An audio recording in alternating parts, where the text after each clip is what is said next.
Appelé lambi en Guadeloupe, Martinique, Haïti et à Saint-Domingue, c'est sous le nom de Queen Conch qu'il est connu dans les îles caribéennes anglophones et en Floride. Sa coquille se nomme conque ou cône lambi en créole. Il faut plonger dans l'océan Atlantique, au large des côtes caribéennes, pour trouver ce très beau coquillage.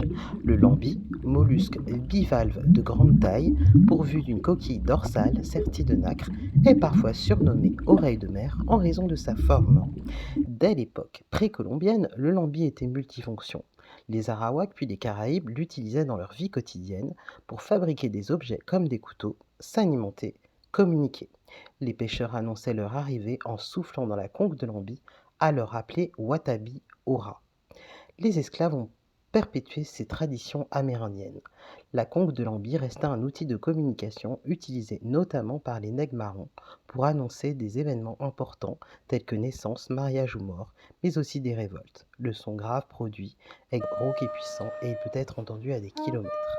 D'ailleurs, jusqu'à récemment, certaines tombes des pêcheurs aux Antilles étaient décorées de lambi, une tradition destinée à saluer les morts. La conque de lambi a également toute sa place lors des défilés du carnaval aux Antilles, mais aussi dans les soirées léouses en Guadeloupe et de damier, art martial ancestral, en Martinique. Traditionnellement cuisiné en fricassé, le lambi a une chair tendre et savoureuse. Aujourd'hui, il s'est totalement intégré à la cuisine locale et se décline dans diverses recettes telles que boudin, grillades, etc. Le saviez-vous? À l'intérieur du lambi peuvent se cacher des perles dites porcelaines de couleur blanche à rose. Ces perles résistantes à l'eau sont prisées des joailliers pour leur rareté ainsi que leur poli très brillant. Très apprécié par beaucoup d'Antillais, le lambi a fait l'objet d'une pêche excessive et est aujourd'hui une espèce menacée. Sa pêche est aujourd'hui réglementée.